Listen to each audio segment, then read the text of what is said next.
नमस्कार दोस्तों, सहस्त्र ई एजुकेशन प्लेटफॉर्म के यूट्यूब चैनल में आप सभी का स्वागत है। आज की इस वीडियो में हम मुहावरे एवं लोकोक्तियों से पूछे गए प्रश्नों पर चर्चा करेंगे।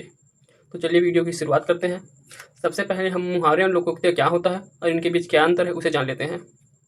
तो मुहावरे जो है एक वाक्यांश होते हैं, जबकि लोकोक्ति जो है एक पूर्ण वाक्य होता है। वाक्यांश कहने का मतलब ये जो है वाक्य का एक अंश मात्र होता है। मुहावरे स्वतंत्र प्रयोग नहीं होते हैं, जबकि लोकोक्तियों का प्रयोग स्वतंत्र रूप से करते हैं। मुहावरे विकारी होते हैं। विकारी कहने का तात्पर्य है कि ये लिंग, वचन, काल इसके साथ जो है परिवर्तित होते हैं, परंतु जो लोकोक्तियाँ होते हैं ये जो है लिंग, वचन, काल के साथ परिवर्तित नहीं होते। मुहावरे जो है अर्थपूर्ण नहीं होते हैं, मतलब इनका स्वतंत्र अर्थ जो है पूर्ण अर्थ नहीं निकलता है। इसको किसी वाक्य के साथ प्रयोग करके ही इसका अर्थ समझ सकते हैं, जबकि लोकोक्तियाँ जो है एक पूर्ण वाक्य होता है, इस कारण जो है इसका अर्थ भी एक पूर्ण निकलता है। तो चलिए अब जो है इससे संबंधित प्रश्नों को देखते हैं। पहला प्रश्न है, मुहावरा क्या होता है? ऑप्शन ए है शब्दांश, ऑप्शन बी है पूर्ण वाक्य, ऑप्शन सी है वाक्यांश, ऑप्शन डी है इनमें से कोई नहीं। तो मुहावरा क्या होता है? मुहावरा जो है एक वाक्यांश होता है। अगर लोकोक्तियों को पूछा रहता तो लोकोक्ति जो है एक पूर्ण वाक्य होता है। लोकोक्ति जो है पूर्ण वाक्य होगा। और शब्दांश के अंतर्गत प्रत्यय उपसर्ग आते हैं। अगला प्रश्न देखते हैं। घड़ी में तोला, घड़ी में माशा का अर्थ है। ऑप्शन ए व्यापार में मुनाफा और क्षण भर में नुकसान, बी बहुत गुस्सैल व्यक्ति, ऑप्शन सी गलतफहमी होना, ऑप्शन डी जरा सी बात पर खुश और नाराज होना। तो यहाँ दिया हुआ है लोकोक्ति घड़ी में तोला, घड़ी में माशा। तो यहाँ देखिए शब्द क्या प्रयोग हुआ है, यहाँ पहले घड़ी है और एक तोला और माशा। तो घड़ी जो है समय को दर्शाता है और जो है तोला जो है क्या है, ये सोने की इकाई है, जिसमें तोला और माशा दोनों सोने की इकाई है। तोला जो है बड़ा होता है, ये जो है इससे छोटा होता है। तो इसे कैसे समझ सकते हैं, इसका अर्थ क्या निकलेगा? ऑप्शन डी को देखिए, जरा सी बात पर खुश, कुछ कभी खुश हो जाते हैं तो कभी नाराज। तो ये जो है इसका सही अर्थ निकलेगा। अगला प्रश्न देखते हैं। किस खेत की मूली मुहावरे का प्रयोग निम्न में से किस अर्थ में किया जाता है? ऑप्शन ए दिया है स्वादिष्ट, ऑप्शन बी अधिकारहीन, ऑप्शन सी लंबी वस्तु, ऑप्शन डी सब्जी। तो किस खेत की मूली, इसका प्रयोग कब करते हैं? किसी अधिकारहीन के लिए प्रयोग करते हैं। अधिकारहीनता को दर्शाना हो तो किस खेत की मूली इस मुहावरे का प्रयोग करते हैं। अगला प्रश्न है, बेफिक्री के लिए निम्न में से किस मुहावरे का प्रयोग किया जाता है? ऑप्शन ए गिन गिन कर पैर रखना, ऑप्शन बी कछुआ चाल, ऑप्शन सी घोड़े बेचकर सोना, ऑप्शन डी नाक कटाना। तो बेफिक्री के लिए इसमें कौन सा मुहावरे प्रयोग करेंगे? घोड़े बेचकर सोना। तो जिसको कोई फिक्र नहीं रहता है वो घोड़े बेचकर सोता है, ऐसा कहा जाता है। तो इसका सही उत्तर हो जाएगा। अगला प्रश्न है, उतर गई लोई तो क्या करेगा कोई, लोकोक्तियों का अर्थ होता है। ऑप्शन ए सम्मान नष्ट हो जाने के बाद फिर किसकी चिंता, ऑप्शन बी आकार की रोटी न बनना, ऑप्शन सी नीचे गिर जाना, ऑप्शन डी नीच कर्म करना। तो दिया है उतर गई लोई तो क्या करेगा कोई। तो पहले जो घटना हो गए उससे दूसरा कुछ नहीं किया जा सकता, ऐसा निकल रहा है इसका अर्थ ना। तो इसके लिए ऑप्शन ए है सम्मान नष्ट हो जाने के बाद फिर किसकी चिंता, ये अर्थ निकलेगा इसके लिए। तो इस प्रश्न का सही उत्तर हो जाएगा ऑप्शन ए। अगला प्रश्न देखते हैं। कहाँ राजा भोज कहाँ गंगू तेली लोकोक्तियों का अर्थ होता है? ए धनवान होना, ऑप्शन बी असंभव होना, ऑप्शन सी उच्च और साधारण की तुलना, ऑप्शन डी गुण के विरुद्ध नाम। तो ये जो है एक बहुत ही फेमस लोकोक्ति है। तो इसका अर्थ क्या निकलता है? इसका प्रयोग कब करते हैं? जब उच्च और साधारण की तुलना करना हो तब इसका प्रयोग करते हैं। तो इसका सही उत्तर हो जाएगा ऑप्शन सी। अगला प्रश्न देखते हैं। स्वीकार करना के लिए किस मुहावरे का प्रयोग होता है? ऑप्शन ए लोहा मानना, ऑप्शन बी कान काटना, ऑप्शन सी माथे लेना, ऑप्शन डी तूती बोलना। तो इसके लिए किसका प्रयोग करेंगे? स्वीकार करने के लिए हम करते हैं सिर माथे लेना, और लोहा लेना ये जो है शत्रुता के लिए करते हैं। अगला प्रश्न देखते हैं। मुहर लगा देना मुहावरे का अर्थ है। ऑप्शन ए पुष्ट कर लेना, ऑप्शन बी शोहरत बढ़ना, ऑप्शन सी अगड़ना, ऑप्शन डी आदरपूर्वक स्वीकार करना। तो हम जब किसी चीज़ की पुष्टि कर लेते हैं, उसकी सत्यता की जांच कर उसकी पुष्टि कर लेते हैं, तब हम क्या करते हैं? उसमें मुहर लगाते हैं।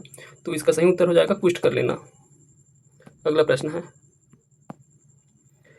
भैंस के आगे बीन बजाए भैंस खड़ी पगुराए कहावत का अर्थ है। ऑप्शन ए हैसियत से अधिक की आशा रखना। ऑप्शन बी मूर्ख को शिक्षा देना। ऑप्शन सी दुष्ट शक्ति से ही वश में आते हैं। ऑप्शन डी कार्य के आरंभ में विघ्न आना। तो इसका सही अर्थ क्या निकलेगा? तो देखिए, भैंस के आगे बीन बजाए भैंस खड़ी पगुराए, तो इसका अर्थ निकलेगा बी मूर्ख को शिक्षा देना। तो इसमें क्या निकल रहा है अर्थ? मूर्ख चाहे जितना भी सिखा लो वो जो है नहीं सीख पाता है, तो मूर्ख को शिक्षा देना जो है इसी के समान है। तो अगला प्रश्न होगा, गेहूं के साथ घुन भी पीस जाता है कहावत का अर्थ है। ऑप्शन ए मुफ्त की चीज का दाम क्या आंकना। ऑप्शन बी दोषी निर्दोष को दोषी ठहराए। ऑप्शन सी दोहरा लाभ। ऑप्शन डी बुरे की संगति में भले की बदनाम हो जाते हैं। तो बुरे की संगति में भले भी बदनाम होते हैं, तो इस प्रश्न का सही उत्तर हो जाएगा ऑप्शन डी। तो गेहूं के साथ घुन पिसाना, तो बुरे की संगति में भले भी बदनाम हो जाते हैं। अगला प्रश्न है, मेहनत कोई करे लाभ कोई और उठाए भावार्थ को बताने वाली लोकोक्तियां कौन सी है? तो इसका अर्थ कौन सी लोकोक्ति में बताया गया है? ऑप्शन ए एक अनार 100 बीमार। ऑप्शन बी अंधा पीसे कुत्ता खाए। ऑप्शन सी अपनी करनी पार उतरनी। ऑप्शन डी हाथ सुमरनी बगल कतरनी। तो इस लोकोक्ति का अर्थ क्या निकलेगा? अंधा पीसे कुत्ता खाए। तो किसी और के मेहनत का कोई और लाभ उठा रहा है, तो अंधा मेहनत कर रहा है उसका लाभ कुत्ता उठा रहा है, तो इसका सही लोकोक्ति हो जाएगा। अगला प्रश्न है, इनमें से कौन सा अर्थ अंगूठा चूमना मुहावरे के लिए प्रयुक्त होता है? ऑप्शन ए प्यार जताना। ऑप्शन बी आदर प्रकट करना। ऑप्शन सी खुशामद करना। ऑप्शन डी खुशियाँ मनाना। तो अंगूठा चूमने का मुहावरे का अर्थ होता है खुशामद करना। अगला प्रश्न है, लंगोटी में फाग खेलना का अर्थ है? ऑप्शन ए पहलवानी करना। ऑप्शन बी ब्रह्मचारी होना। ऑप्शन सी दरिद्रता में आनंद मनाना। ऑप्शन डी तपस्या करना। तो ये लंगोटी जो है गरीबी को दर्शाता है, और फाग जो है खुशियों का त्यौहार होता है, खुशी का त्यौहार होता है। तो इसका सही अर्थ क्या निकलेगा? दरिद्रा में आनंद मनाना। तो ये जो है इसका सही अर्थ रहेगा। अगला प्रश्न है, इनमें से कौन सा अर्थ आंख लगना मुहावरे के लिए प्रयुक्त होता है? ऑप्शन ए गहरी निद्रा में सोना। ऑप्शन बी नींद आना। ऑप्शन सी आंखों का चिपक जाना। ऑप्शन डी आसक्त होना। तो आंख लगना, तो आंख लगने मुहावरे का सही अर्थ होता है नींद आना। अगर यही जो है आंख लगाना होता तो इसका अर्थ होता है बुरी नज़र, किसी के ऊपर बुरी नज़र लगाना होता है इसका अर्थ, अगर लगाना होता तो। अगला प्रश्न देखते हैं, गरीब के घर में गुणवान का उत्पन्न होना के लिए उपयुक्त विकल्प होगा? ऑप्शन ए गुदड़ी के लाल। ऑप्शन बी छप्पर फाड़ के देना। ऑप्शन सी घी के दिए जलाना। ऑप्शन डी दिन दुना रात चौगुना तरक्की करना। तो इस प्रश्न का सही उत्तर क्या होगा? गरीब के घर गुणवान का उत्पन्न होना। यह जो वाक्य है एक गुदड़ी के लाल का अर्थ है, गुदड़ी के लाल लोकोक्ति है, उसका अर्थ रहता है गरीब के घर गुणवान का उत्पन्न होना। अगर दूसरा ऑप्शन देखिए छप्पर फाड़ के देना, तो इसका जो है बिना मेहनत का लाभ मिलना, तो बिना मेहनत का लाभ मिलना जो है छप्पर फाड़ के देना होता है। घी के दिए जलाना, तो दिए तो जो है नॉर्मल ऑयल से भी जल जाते हैं, पर घी से जला रहे हैं, तो इसका मतलब क्या है? बेवजह का दिखावा करना, बेवजह का दिखावा, तो दिखावा करने के लिए इसका घी के दिए जलाना। फिर अंतिम है दिन दुना रात चौगुनी, तो ये जो है तेजी से तरक्की करने के लिए इसका प्रयोग करते हैं। अगला प्रश्न देखते हैं, मुहावरे के संदर्भ में निम्नलिखित में से कौन सा कथन सही है? ऑप्शन ए यह स्वतंत्र वाक्य होता है। ऑप्शन बी इसका क्षेत्र लोकोक्ति की तुलना में व्यापक होता है। ऑप्शन सी मान्यतः इसका संबंध किसी कथा अथवा चिर सत्य से होता है। ऑप्शन डी यह वाक्यांश होता है। तो इस प्रश्न का सही उत्तर क्या हो जाएगा? ऑप्शन डी, यह जो है वाक्यांश होता है। अन्य ऑप्शन तो देखें स्वतंत्र, तो मुहावरे स्वतंत्र नहीं होते हैं, ये जो है लोकोक्ति स्वतंत्र होते हैं। इसका क्षेत्र लोकोक्ति की तुलना में व्यापक रहता है, तो ये गलत है, क्योंकि लोकोक्ति का क्षेत्र जो है ये जो है मुहावरे की तुलना में व्यापक होता है। ऑप्शन है अगला, इसका संबंध किसी कथा अथवा चिर सत्य से होता है, तो ये भी लोकोक्तियों के लिए ही है, लोकोक्तियों का संबंध भी किसी कथा या चिर सत्य से होता है। अगला प्रश्न है, कवि सम्मेलन में कविता पाठ करेंगे और साथ ही वहाँ की ऐतिहासिक इमारतों को भी देखेंगे, इस कथन में लोकोक्ति है। ऑप्शन ए जिन ढूंढा 3 पाइया। ऑप्शन बी आम के आम गुठली के दाम। ऑप्शन सी एक पंथ के 2 काज। ऑप्शन डी होनहार बीरवान के।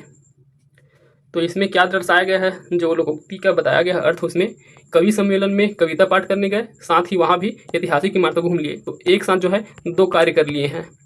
तो इसका सही अर्थ निकलेगा एक पंथ के 2 काज। इस लोकोक्तियों का प्रयोग कर सकते हैं इस अर्थ के लिए, मतलब एक कार्य के लिए गए हैं, साथ में 2 कार्य संपन्न कर दिए। अगर और ऑप्शन को देखें तो ऑप्शन ए जिन ढूंढा 3 पाइया, इसका रहता है मतलब अत्यधिक लाभ होना। इसके लिए हुए जितना परिश्रम कर रहे हैं उससे अधिक, परिश्रम से अधिक लाभ मिलना, जितना परिश्रम है उससे अधिक लाभ। और आम के आम गुठली के दाम, तो आम के साथ गुठली के दाम भी मिल रहे हैं, मतलब दोहरा लाभ मिलना, जितना लाभ हो उससे दोहरा लाभ मिलना। होनहार बीरवान के, तो ये जो है बचपन से जो होनहार रहते हैं उनके लिए प्रयोग करते हैं इसको, होनहार बीरवान के। अगला प्रश्न है, अपने पूत को कोई काना नहीं कहता कहावत का अर्थ है। ए सबको सभी कुछ अच्छा लगता है। ऑप्शन बी दूसरों की सभी चीज़ें अच्छी होती है। ऑप्शन सी सब अपनी प्रशंसा सुनना चाहते हैं। ऑप्शन डी अपनी खराब चीज़ें भी किसी को बुरी नहीं लगती। तो देखिए यहाँ कहावत दिया हुआ है, अपने पुत्र को कोई काना नहीं कहता, तो अपने पुत्र को कोई काना भी नहीं कहेगा, काना रहेगा फिर भी। तो इसमें कौन सा अर्थ निकलेगा, अपनी खराब चीज़ है किसी को बुरी नहीं लगती है, तो ये जो है इसका एकदम सही अर्थ निकलेगा। अगला प्रश्न देखते हैं, अंगूठा दिखाना मुहावरे का अर्थ है। ऑप्शन ए धोखा देना। ऑप्शन बी काम न करना। ऑप्शन सी झूठ बोलना। ऑप्शन डी अंगूठा दिखाना। तो अंगूठा दिखाना ये मुहावरे किसके लिए प्रयोग करते हैं, तो धोखा देने के लिए अंगूठा दिखाने मुहावरे का प्रयोग करते हैं। अगला प्रश्न है, कभी कभी बच्चे इस तरह के प्रश्न पूछ लेते हैं कि हम बड़े भी बगले झांकने लगते हैं, इस वाक्य में बगले झांकना मुहावरे का अर्थ होगा। तो यहाँ दिया गया है एक मुहावरे का वाक्य में प्रयोग किया गया है, एक वाक्य दिया है पूरा, उसमें एक मुहावरा है बगले झांकना। तो इस वाक्य में बगले झांकने का अर्थ क्या निकलेगा ये बताना है। तो ऑप्शन ए दिया हुआ है अत्यधिक प्रसन्न हो जाना। ऑप्शन बी उत्तरदायित्व लेना। ऑप्शन सी थोती धमकी देना। ऑप्शन डी निरुत्तर हो जाना। तो यहाँ इस बगले झांकना का अर्थ क्या निकल रहा है, निरुत्तर हो जाना। ठीक, तो ये जो है आज का अंतिम प्रश्न था। अगर आपको वीडियो पसंद आ रहा है तो लाइक करें, शेयर करें और कमेंट करें, और चैनल को सब्सक्राइब करें। Thank you.